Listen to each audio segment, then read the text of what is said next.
Hey, JohnCrestani here, and I want to talk to you about something a little different than what I normally talk about. But I've been trying the keto diet the last 60 days, and I'm going to be going over my experience of what happened, and I'll also be talking to you about the foods I was eating, as well as the pros and cons of this kind of new fad diet that maybe you've been hearing about lately. So get strapped in.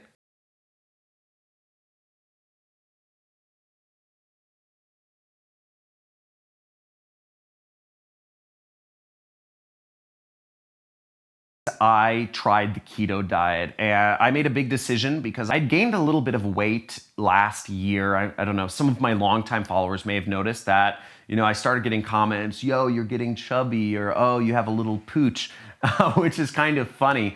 But I just figured I was gonna try one of the more extreme diets I'd heard of, which was the keto diet. And it's a very restrictive diet if you haven't heard about it. I'm gonna go over the foods in just a second here, but I figured I'd give it a try, give it a shot, and just see what happens.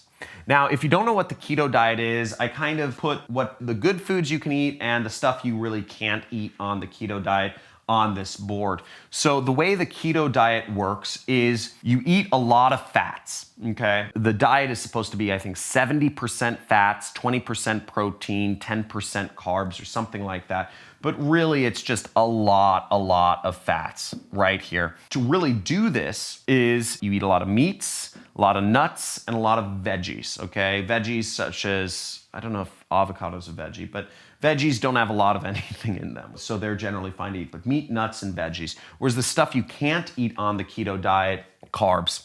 Carbs is the biggest thing. You just don't eat carbs. And carbs include breads, they include tortillas, they include pastas, they include muffins, they include croissants, they include sugars and fruits. So don't eat apples, don't eat oranges, don't eat mangoes, don't eat anything with sugar in it, M&Ms, etc. Burger buns, fries. It's just super restrictive. You don't eat tortilla chips. There's just so many things you can't eat when you cut out breads and carbs, which is why keto diet has a reputation for being very restrictive. Now, I tried out this diet and frankly, my results after 60 days, I started with a weight of 175 pounds. And just to give you a little bit of perspective, I am 5'10". Okay, so this is what I started the keto diet at, and where I ended up is I dropped 2 inches in the, no, I'm joking. Screw that out, bad joke. But I actually, after 2 months,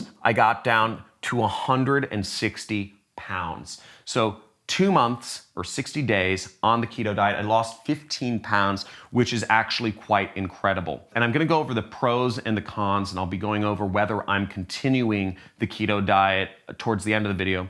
But when I started out the keto diet, what I did was I started out with just cutting out little things here and there. So I'd go get a hamburger, I'd go to Fat Burger or Five Guys, and I would cut out 1 carb. So I'd cut out fries. And that was very hard for me to cut out fries. I love fries. But I'd still eat the burger with the bun on it. And I'd do that everywhere I went. For instance, I'd go to Chipotle. I love Chipotle. Who's a fan of Chipotle? Type in Chipotle down in the comments if you love Chipotle. I'd go to Chipotle and I'd order a burrito with rice in it, right? I ate the brown rice. And I'd cut out the rice because rice is a carb. And slowly but surely, I started cutting out things, and that was the first week. Then the second week, what I did was I cut out the tortilla. So I'd just have a burrito bowl, or I'd go to get a burger and I'd just have a burger on a bed of lettuce, what's called protein style. So I'm just having burger and lettuce leaves on top and bottom. It took me 2 weeks to really get into the diet where I was just totally cut off and where I actually was in what's called ketosis. What being in ketosis means that your body is actually burning fats for fuel rather than burning carbs for fuel. Now, what you need to know about getting into ketosis is how the body works, how the body fuels itself for energy. So the first thing the body uses, and again, I'm no like scientist or whatever, but basically the first thing your body uses for energy is carbs, okay? So if you eat a lot of carbs, and this is what athletes do, they'll eat a ton of carbs because carbs provide a lot of energy, but they provide energy bursts, and then they also provide downs. So your body uses carbs for energy and stores the fat, stores the protein. But when you cut out carbs out of the equation, like the keto diet where you're eating barely any carbs. The keto diet, it's recommended you eat less than 40 grams of carbs per day, okay? Just to give you an idea, that's one soda, okay? One can of Coca-Cola contains 40 grams of sugars in it. So you can't even have a whole Coca-Cola. So your body starts burning fats for energy then. It's called ketosis, and you can actually measure this. You can take a blood sample or you can pee on a strip to tell if your body is burning fats for energy or burning carbs for energy. If you cut out carbs and you cut out fats, what your body would burn for energy is proteins. That's how people shrivel up and die. That's when people look emaciated, where literally their muscles start just being melted off of them because their body is getting no nutrition, right? So you gotta focus on fats and you get in this state called ketosis. So this is called the Google Jamboard. It's a new thing I've been using instead of a whiteboard. So let me know if you like it. Jamboard good, Jamboard bad. Let me know in the comments below. So I liken the amount of energy you get on carbs to being kind of a series of ups and downs. You eat carbs and you get tired, but then you get more energy. So it's kind of an up and down cycle. Whereas when you're burning fats for energy, it's much more of a steady kind of burn. Fats burn slower for energy in your body. And I just felt more energy throughout the day. I didn't feel like I was, getting lethargic after I ate a big burger. Then I was happy. Fats, they just keep you fuller. They keep you feeling fuller. They burn slower. You don't have to eat as often throughout the day. So I really like being on fats. Now, the next thing is I'll go over the pros and cons. Now, for weight loss, it's great. Obviously, I was able to lose a lot of weight on the keto diet, which is fantastic, which is my goal of what I'm trying to do. It's also great for focus because of the way that fats burn, and because fats are what fuels the brain. Burning fats has just helped my focus, it's helped my mental energy, and my overall physical energy as well, because I'm going through less dips throughout the day.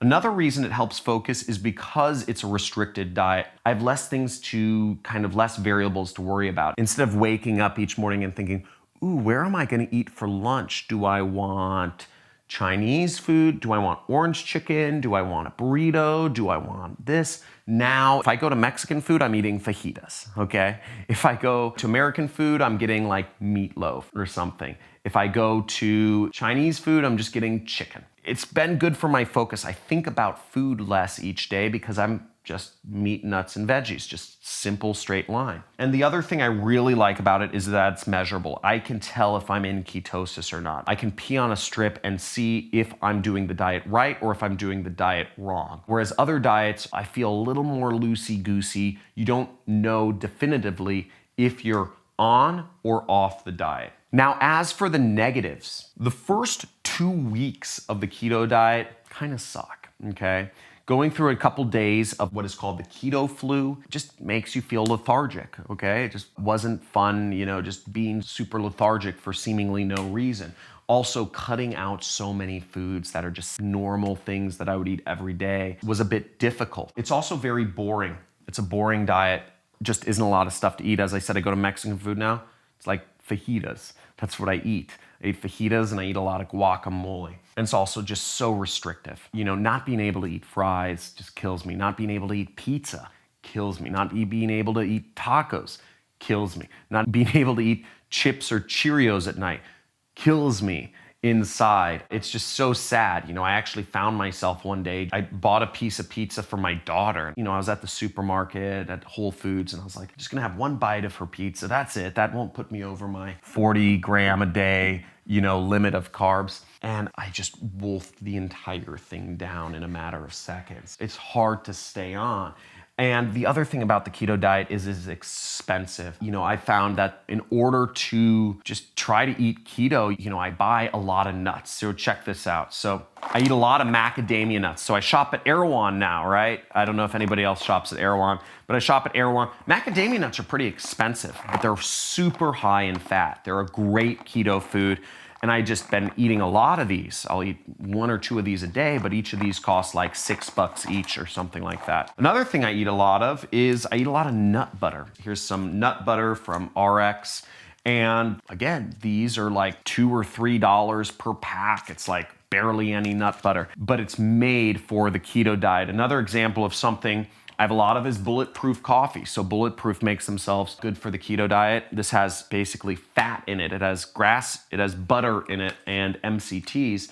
So they make this for people, you know, on the keto diet. But again, this is expensive, and to have a lot of these is expensive. So I've got a lot of keto-friendly stuff, but it's much more expensive shopping for it. Other examples of things I eat include, I eat sheep's milk yogurt, specifically plain sheep's milk yogurt. Doesn't have a lot of sugar and it's very high in fat. I'll eat that in the morning. I eat Ketologic. I have Ketologic shakes. I supplement my diet with BHBs, which are salts, because on the keto diet, you can get depleted of salts. You know, I take an extra salt supplement in the morning and I'll have protein shakes and I'll scoop a lot of fat in them. So another item I eat is Udo's oil. I'll make myself a protein shake, but I'll put about 60 grams of fat, so which is about 3 or 4 tablespoons of just pure omega-3s, fats in my protein shake. So I get a lot of fat and I get that nice flavor of the protein shake. Macadamia nuts, as I said, I eat fajitas, I eat burgers without the bun, I eat meatloaf, I'll eat chicken pot pie without eating the crust.